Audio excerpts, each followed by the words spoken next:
Цагдаа дотоодын цэргийн байгууллагаас хэрэгжүүлж буй ажил арга хэмжээний ховч танилцуулга.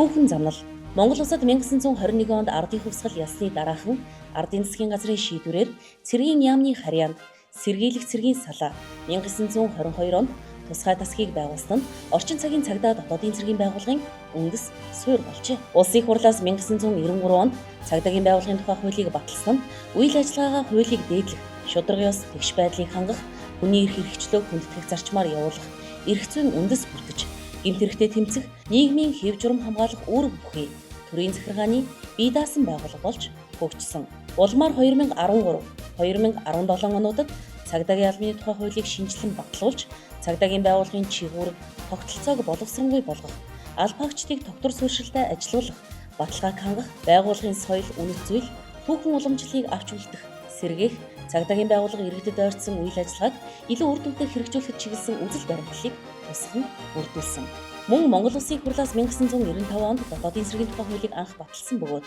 2014 онд хүчингүй болгон хэрэгжүүлж байсан чигүүрэг оронтойг цагдаагийн байгууллагад шилжүүлж 2017 онд дотоодын цэргийн тухай хуулийг дотоодын цэргийн байгууллагыг дахин байгуулж 2023 онд хуульд нэмэлт өөрчлөлт оруулсан. Бүтэц зохион байгуулалт чигүүрэг. Засгийн газрын 2017 оны 76 дугаар тогтоолоор цагдаагийн төв байгууллагын зохион байгуулалтын бүтцийг 2025 оны засгийн газрын агентлагийн бүтэц орон тооны талаар хэрэгжүүлэх зарим арга хэмжээний тухай 52 дугаар тогтоолоор цагдаагийн төв байгууллагын орон тооны дээд хязгаарыг тус тус баталсан. Цагдаагийн байгууллага нь хуулиар хүлээсэн гэмт хэрэгтэд тэмцэх, нийтийн хэв журам хамгаалах, олон нийтийн аюулгүй байдлыг хангах чигүүргийг цагдаагийн төв байгууллага, алба нэгж, нутаг дэвсгэр хариуцсан цагдаагийн байгууллагын бүтэц зохион байгуулалтаагаар хэрэгжүүлж байна. Хууль зүйн дотоод хэргийн сайдын 2025 оны 181-р тушаалаар дотоодын цэргийн байгууллагын зохион байгуулалтын бүтцийг шинжилэн баталсан бөгөөд дотоодын цэргийн байгууллага нь штаб, анги, тусгай салбартаагаар үйл ажиллагаагаа явуулж байна. Цагдаа дотоодын цэргийн байгууллагын нийт албаагчдын 7610 буюу 64% нь нийслэлд, 4282 буюу 36% нь орон нутагт ажиллаж амьдран хуулиар хүлээсэн чигүүргээ хэрэгжүүлж байна. Гэмт хэрэг зөрчлийн нөхцөл байдлын талаар цагдаагийн байгууллага нь 2026 оны эхний 3 сард хуулийн этгээдээс гэмт хэрэг зөрчлийн шинжтэй 75762 гомдол мэдээлэл хүлээн авч шалгасан нь өмнөх оноос 6795 буюу 8.2 хувиар буурч, гэмт хэргийн шинжтэй 26828, зөрчлийн шинжтэй 41390 гомдол мэдээллийг шалгаж шийдвэрлсэн.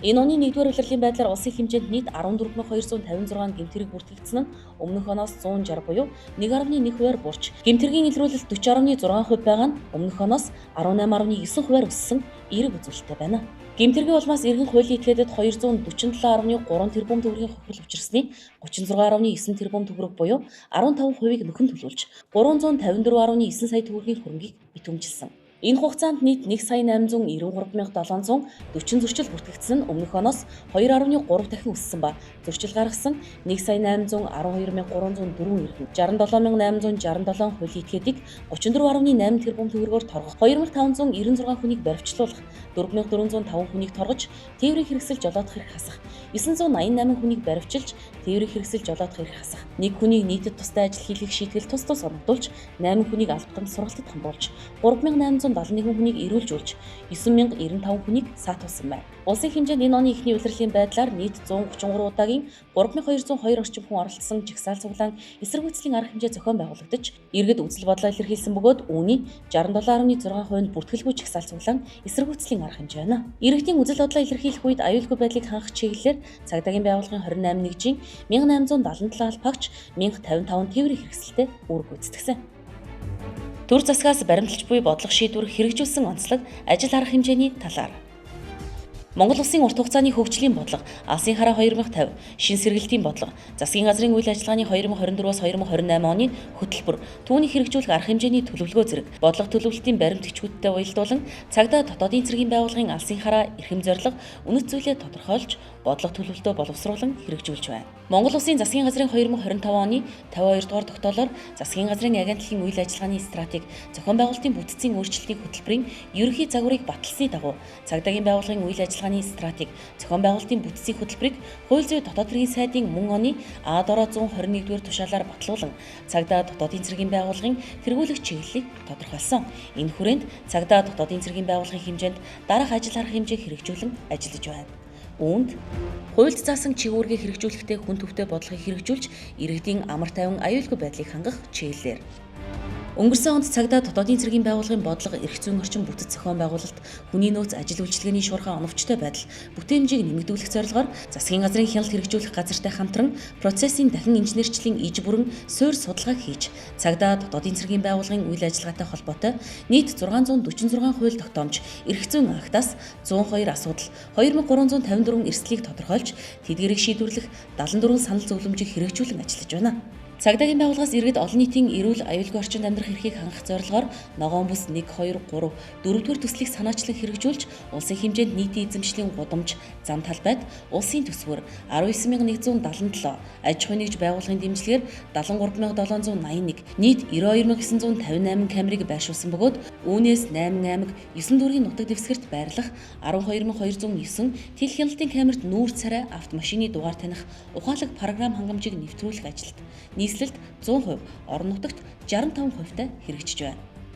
Ногоон бүс төслийг үе шаттай хэрэгжүүлснээр 2025 онд 14137 гэмт хэрэг, 873443 зөрчлийг илрүүлж 461 гэмт хэрэг, 238 зөрчлийг үйлдэл дээр нь таслан зогсоож, оршин суугаа газраас алга болсон 89 хүүхдийг олж тогтоон эцэг их асран хамгаалагчид хүлээлгэн өгсөн бол энэ оны эхний 3 сарын байдлаар хулгайлах гэмт хэрэг 1738 бүртгэгдсэн нь өмнөх оны мөн үеэс 33%-аар буурсан эерэг үзүүлэлттэй байна. Цагдаагийн байгууллагаас иргэн хуулийн этгээдээс ирүүлсэн гэмт хэрэг зөрчлийн дуудлага мэдээллийг шуурхай шийдвэрлэх, ажил үйлчлэгийг иргэдэд ойртуулах зорилгоор нийслэл болон орон нутагт авто эргүүлийн чиглэлийг нэмэгдүүлснээр гэмт хэрэг зөрчлийн дуудлагад очих дундаж хугацаа 20 минут байсныг 9.3 минутаар багасган 11-ээс 12 минут болгож шийдвэрлэлтэд хэц гарсан. Монгол улсын нийт хүн амын 50%-аас илүү хувь буюу 1.7 сая хүн Улаанбаатар хотод ажиллаж амьдарч байгаа бөгөөд Баянзүрх, Сонгойрхон, Сүхбаатар зэрэг дүүргүүдэд хүн амын нэгтаршил хамгийн өндөр суурьшлийн бүсэд квадратын системийг судалж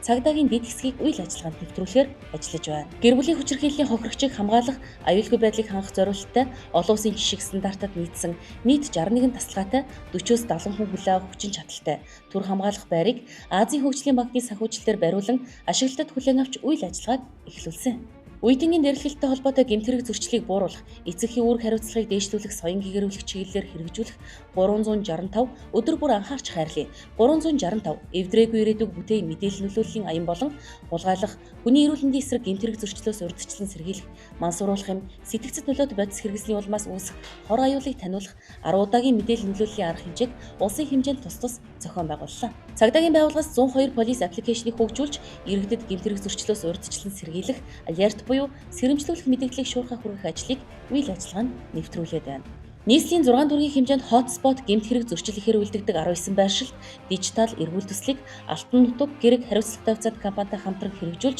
холограмд суурилсан дижитал самбарыг туршилтаар нэвтрүүлэхэд шаардлагатай төсвийг тендер шалгаруулах бэлтгэл ажлыг хангаж байна. Дата засаглал, дижитал шилжилт, хиймэл оюун дэвшилтэт технологиг үйл ажиллагаанд нэвтрүүлэх чиглэлээр Монгол Улсын засгийн газраас цахимаар түрүүнд Digital First уриалгыг дэвшүүлж, иргэн төр хувийн хвшлийн хамтын ажиллагаанд тулгуурлан цахим шилжилтийг эрчимжүүлэх, төрийн шийдвэр гаргах, бодлого боловсруулах, үйлчлэгийг үзүүлэх бүх төвшөнд технологиг тэргуунд тавьж, цаасан шат амжилтгаас татгалзах бодлогыг хэрэгжүүлж байна. Энэ хүрээнд цагдаа дотоодын цэргийн байгууллагын үндсэн үйл ажиллагааг хөнгөвчлөх, дата мэдээлэл цуглуулахад шаардлагатай 88 нэр төрлийн програм хангамж, систем камерын хяналт, гэр бүлийн хүчирхийлэл, хүүхэд хамгаалал, давтамжид дуудлага зэрэг 22 төрлийн дашборд, иргэд рүү чиглэсэн 7 цахим хуудас, 4 аппликейшн болон 78 анги байгууллага, 330 сумын хэсгийн төлөөлөгчдийн ажлын байрыг цагдаагийн байгууллагын нэгдсэн сүлжээнд холбох, цагдаагийн байгууллагын кибер аюулгүй байдлыг хангах үйл ажиллагаанд дэмжлэг үзүүлэх зэрэг чиглэл бүхий өргөдөл хадгалах төхөөрөмж 9, физик сервер 21, виртуал сервер 90, нийт 120 орчим техник хэрэгслийн хэвийн ажиллагааг ханган ажиллаж байна. Мөн энэ оны 2 дугаар сараас эхлэн иргэдийн иргэний болон харуул хамгаалтын зорилттой галт зэвсэг эзэмших, ашиглах, хадгалах, аюулгүй ажиллагааны сургалтад хамрагдах хүсэлтийг төрийн үйлчилгээний нэгдсэн e-Mongolia системээр дамжуулан хүлээн авах шийдлийг үйл ажиллагаанд нэвтрүүлсэн бөгөөд цагдаагийн байгууллагаас иргэн хуулийн этгээдэд үзүүлэх 13 төрлийн лавлгаа тодорхойлолт, 25 төрлийн багц үйлчилгээг e-Mongolia нэгдсэн системд холбож, e-бизнес CMS системээр 15 төрлийн 2 шатлалт үйлчилгээ нийт 53 төрлийн үйлчилгээг иргэн хуулийн этгээдэд үзүүлж байна. Цагдаа дотоодын цэргийн байгууллагад өгөгдлийн дэд бүтц байгуулж, аналитикийн шийдлийг нэвтрүүлэхээр байгууллагын хэмжээнд нэгдсэн өгөгдлийн дэд бүтцийг байгуулж, өгөгдөлд суурилсан аналитик хийх дашборд боловсруулах, автоматжуулсан тайлан гаргах чиглэлээр Novel Soft хариуцлагатай хувьцаанд компани болон Data гэр хариуцлагатай хувьцаанд компанитай хамтран гэрээ байгуулан ажиллаж байна. Жолоодох эрхийн мэдээллийн санд 1.6 сая орчим хүний зургийн мэдээллээр Вектор өгөгдлийн сан үүсгэж, нэгдсэн хайлт програм хангамжаас албаагчид өөрийн эрхээр хандаж царайны мэдээллээр хайлт хийх болон системийн хиймэл оюуны AI туслахаар дамжуулан мэдээллийг шуурхай авах, үйл ажиллагааг хөнгөвчлөх боломжийг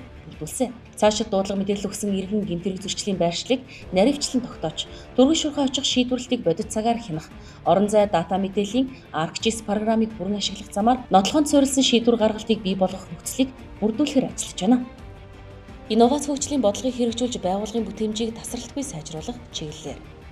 Монгол Улсын урт хугацааны хөгжлийн бодлого, цахим засаглал, дижитал шилжилтийн хүрээнд иргэн хуулийн этгээдэд үзүүлэх төрийн үйлчлэгийг түргэн шуурхай, чирэгдэлгүй, хүртээмжтэй хүргэх цаг хугацаа зардал хэмнэх зорилгоор цахим шүүх 2 цөм системийг үйл ажиллагаанд нэвтрүүллээ. Гэмтэрэг зөрчлөөс урьдчилан сэргийлэх ажилд дэвшилтэт технологиг ашиглах, албаагчдын ачааллыг бууруулах, хүний оролцоог багасгах, байгууллагын бүтээмжийг нэмэгдүүлэх зорилгоор олон нийтийн газарт эргүүлийн үүрэг гүйцэтгэх иргэд үйлчлүүлэгч нарт зөвлөгөө мэдээлэл өгөх болон царай таних, face detection зориулт бүхий N-bot Y загварын робот цагдааг Чингис хаан олон улсын нисэх буудалд туршилтаар ажиллуулж эхэлсэн. Эрүүгийн болон зөрчил шалган шийдвэрлэх ажиллагааг цахимжуулах, мөрдөгчийн ажлын ачааллыг бууруулах, бүтээмжийг нэмэгдүүлэх, цаг хугацаа хэмнэх зорилгоор Лавлгаа цэг E-Mongolia цэг эмэн системээс цагдаагийн эрх бүхий албаагчид 90 төрлийн лавлгаа мэдээллийг авч эрүүгийн болон зөрчлийн хэрэг хян шийдвэрлэх ажиллагаанд нотлох баримтын хэмжээнд ашиглах боломжийг бүрдүүлсэн.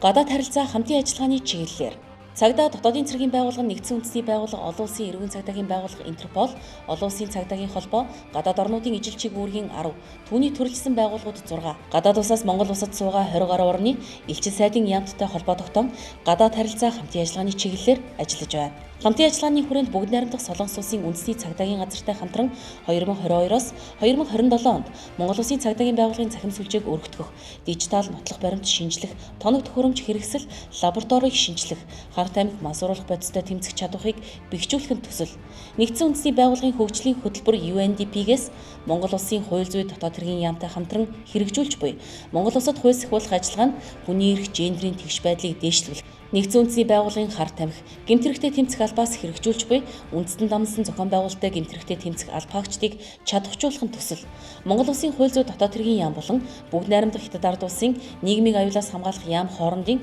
2022-оос 2026 онд хэрэгжүүлэх үйл ажиллагааны хөтөлбөрийг тус хэрэгжүүлж байна. Цагдаагийн ерхий газрын Интерполийн үндэсний төв товчооны ажлын албанаас сүүлийн 3 жилийн хугацаанд 16 улсын Интерполийн үндэсний төв товчоо цагдаа хууль сахиулах байгууллагатай хамтран гадаад улсад эрен сурвалжлагдж байсан 53 этгээдийн байршлыг тогтоож Монгол улсад шилжүүлж болон албатан авчрах ажлыг зохион байгуулсан. Дэлхийн инх тайван аюулгүй байдлыг хангахад нэгдсэн үндэсний байгууллагын гишүүн орны хувьд Монгол улсын их хурлаас 2024 онд инхийг дэмжих ажиллагаанд оролцох тухай хуулийн шинжилсэн найруулгыг эцэслэн баталснаар цагдаагийн байгууллага нь анх удаа нэгдсэн үндэсний байгууллагаас олгогдсон мандатын хүрээнд инхийг сахиулах ажиллагаанд бие даан оролцох эрх зүйн орчин бүрдсэн юм. Хуулийн хэрэгжилтийг хангах хүрээнд хууль зүйн дотоод хэргийн сайдын тушаалаар инхийг дэмжих ажиллагаанд оролцох цагдаагийн албаагч багийг сургаж бэлтгэх, сонгох, үүрэг гүйцэтгэх үед дагах мөрдөх журам, инхийг дэмжих ажиллагаанд оролцсон албаагчийн сэтгэл зүй, бие бэлтрийг нөхөн сэргээх, совилох журмыг тус батлуулж, инхийг дэмжих ажиллагаанд оролцуулах цагдаагийн багийн 192 албаагчийг олон улсын түвшинд бэлтгэл сургалтад хамруулан, шаардлагатай тусгай зорилтын техник, тоног төхөөрөмжийг худалдан авах ажиллагааг үе шаттай зохион байгуулж байна. Арабын нэгдсэн Эмират улсын Дубай хотноо зохион байгуулагдсан дэлхийн улс орнуудын хууль сахиулах байгууллагын тусгай ажиллагааны нэгжүүдийн тактик ажиллагаа, мэрэгжлийн ур чадвар, багийн ажиллагаа, бие бэлдэр сэтгэл зүйн бэлтгэлийг сорих UAE SWAT Challenge 2026 тэмцээнд цагдаагийн ерхий газрын тусгай ажиллагааны газар, дотоодын цэргийн 809 дугаар ангийн баг тамирчид амжилттай оролцсон. Албаагч ажилтны хөгжлийн бодлогыг хэрэгжүүлэх чиглэлээр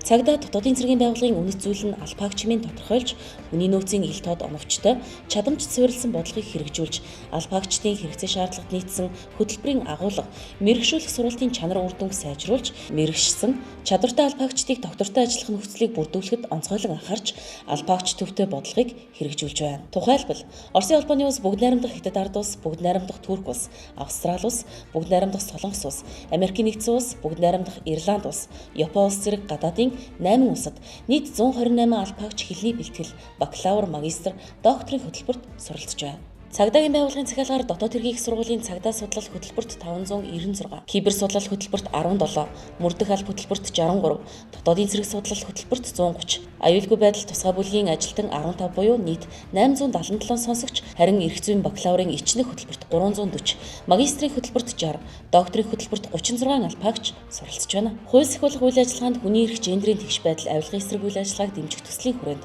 34 албаагчийг хүний эрхийн сургагч багшаар, эрүүшүүлэлтээс урьдчилан сэргийлэх үндэсний ажиллагаа улсын ерөнхий прокурорын газартай хамтран дотоодын цэргийн 23 албаагчийг эрүүшүүлэлтээс ангид байх хүний эрхийн сургагч багшаар бэлтгэсэн. Албаагчдын гадаад хэлний мэдлэгийг дээшлүүлэх зорилгоор Филиппин улсад англи хэлний вакуумжуулсан сургалтад суралцуулах сонгон шалгаруулалтад нийт 183 албаагч хамруулж, тэнцсэн 107 албаагчийг хууль зүйн дотоод хэргийн яамны дэмжлэгтэйгээр үе шаттайгаар сургалтад хамруулсан. Зэвсэг түвшний жанжин штаб харьяа ангиудын гадаад хэлний сургалтын төвүүдийг түшиглэн англи хэлний анхан бэлтгэл дунд шатны дамжаа, үндэсний батлан хамгаалахын сургуулийн гадаад хэлний дамжаанд албаагчдыг суралцуулж байна. 2026 оны 2 дугаар улиралд санхүү эдийн засгийн их сургуультай хамтран 200 албаагчийг Монгол болон Филиппин багш хосолсон англи хэлний сургалтыг эхлүүлэх бэлтгэл ажлыг хангаад байна.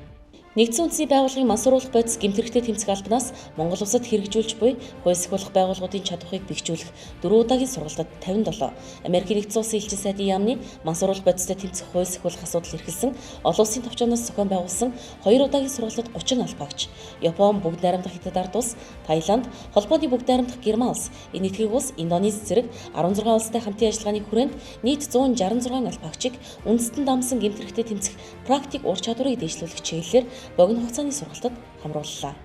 Санхүү ард талын чиглэлээр цагдаа дотоодын цэргийн анги байгууллагын данс бүртгэлтэй 1003 барилга байгууламжийн 62.4% нь 20 жилээс дээш насжилттай, 37.5% нь 2000 оноос хойш ашиглалтад орсон барилга байгууламж байна. Анги байгууллагын хэмжээнд 1555 ширхэг тээврийн хэрэгсэл ашиглагдж байна. Үүнээс насжилтаар нь авч үзвэл 2010 буюу түүнээс өмнөх онд үйлдвэрлэгдсэн 200 тээврийн хэрэгсэл буюу 12.9%, 2011-ээс 2015 онуудад үйлдвэрлэсэн 331 тээврийн хэрэгсэл буюу 21.5%, 2016-аас 2020 онд үйлдвэрлэсэн 480 тээврийн хэрэгсэл буюу 30.9%, 2021-ээс 2025 онд үйлдвэрлэсэн 539 тээврийн хэрэгсэл буюу 34.7%-ыг тус эзэлж байна. Улсын төсвийн хөрөнгө оруулалт, урсгал болон бусад хөрөнгө оруулалтаар 2021-ээс 2023 онд 350, 2024 онд 145, 2025 онд 141, нийт 636 ширхэг тээврийн хэрэгслийг худалдан авах ажиллагааг зохион байгуулж, цагдаа дотоодын цэргийн байгууллагын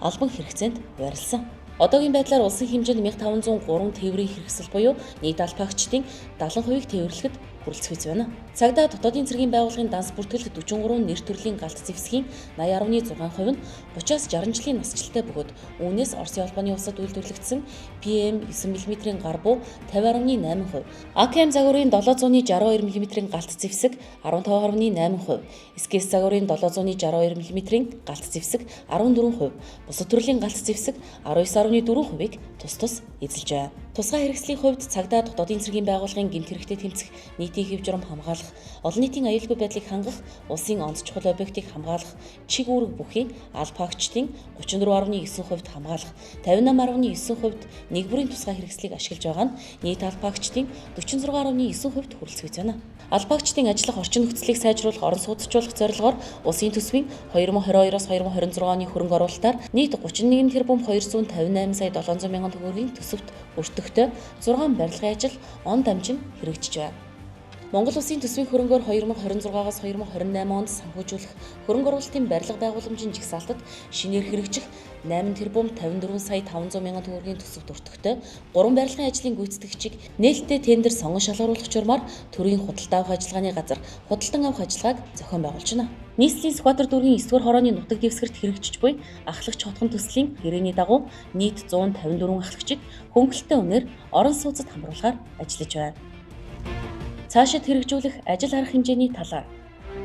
Цагдаагийн байгууллагын 2026-аас 2030 оны хөгжлийн үйл ажиллагааны төлөвлөгөөг засгийн газраар батлуулахаар тогтоолын төсөл холбогдох танилцуулгыг бэлтгэн хууль зүйн дотоод хэргийн яамд хөгүүлсэн бөгөөд холбогдох шийдвэрийг гаргуулах. Бүгд найрамдах Турк улс, Бүгд найрамдах Солонгос улс, Америкийн нэгдсэн улс, Оросын холбооны улс, Бүгд найрамдах Хятад ард улс, Таиланд, Вьетнам зэрэг улсуудад Монгол улсын иргэдийг гэмт хэрэг зөрчилд холбогдох, өртөж хохирохоос урьдчилан сэргийлэх, зөрчигдсөн эрхийг сэргээх, хууль зүйн тусалцаа үзүүлэх үүрэг бүхий цагдаагийн асуудал хариуцсан алба хаагч аташийг ажилуулах талаар хуульд нэмэлт өөрчлөлт оруулах асуудлыг улсын хурлд танилцуулж шийдвэрлүүлэх. Засгийн газрын 2017 оны цагдаагийн төв байгууллагын зохион байгуулалтын бүтцийг батлах тухай 76 дугаар тогтоолд кибер гэмтрэхтэй тэмцэх албыг нэмэлтээр оруулах танилцуулга тогтоолын төслийг засгийн газрын хуралдаанд танилцуулж шийдвэрлүүлэх. Улсын хурлын 2025 оны төсвийн тодтоглоор цагдаа дотоодын цэргийн байгууллагын 770 орон тоог бууруулсантай холбогдуулан нэг албаа хаагчид ногдох ажлын ачаал 2 дахин нэмэгдсэн бөгөөд ялангуяа гэмтрэг зөрчлийг шалган шийдвэрлэдэг мөрдөгч, байцаагч, зохицуулагч 24 цагаар эргүүлж жижүүрийн үүрэг гүйцэтгэдэг алба хаагчдын үйл ажиллагаанд доголдол хүндрэл үүсэж байна. Иймд бүс нутаг хүн ам зүйн онцлог гэмтрэг зөрчлийн нөхцөл байдалд нийцүүлэн засгийн газрын 2011 оны 153 дугаар тогтоолыг шинжилэн батлуулж Монгол Улсын төсвийн тухай хуульд заасны дагуу 2026 оны төсөв, 2027 оны төсвийн төсөөлөлд тодтгол хийх үед цагдаа дотоодын цэргийн байгууллагын орон тоог дахин нэмэгдүүлэх талаар засгийн газарт танилцуулж шийдвэрлүүлэх. Дотоодын цэргийн байгууллагын зохион байгуулалтын бүтцийг шинжилэн батлуулах санал танилцуулгыг дотоодын цэргийн командлагчийн 2026 оны Тэг-1 А-дороо 19-р албан бичгээр хууль зүйн дотоод хэргийн яамд хүргүүлсэн тул холбогдох шийдвэрийг гаргуулах. Алба хаагчдын ажлын бүтээмжийг нэмэгдүүлж зохиомжтой ачааллыг бууруулах, үйл ажиллагаанд дижитал шилжилт, автоматжуулалт, их хөгжлийн програм хангамж, хиймэл оюуны хэрэглээг нэмэгдүүлэн гэмт хэрэг зөрчлийг шуурхай шалган шийдвэрлэх, яаралтай тусламжийн 112 нэгдсэн дугаарлалтын системд шилжүүлж, иргэдэд үзүүлэх үйлчилгээний чанар хүртээмжийг сайжруулах. Амар тайван амьдралын төлөө хамтдаа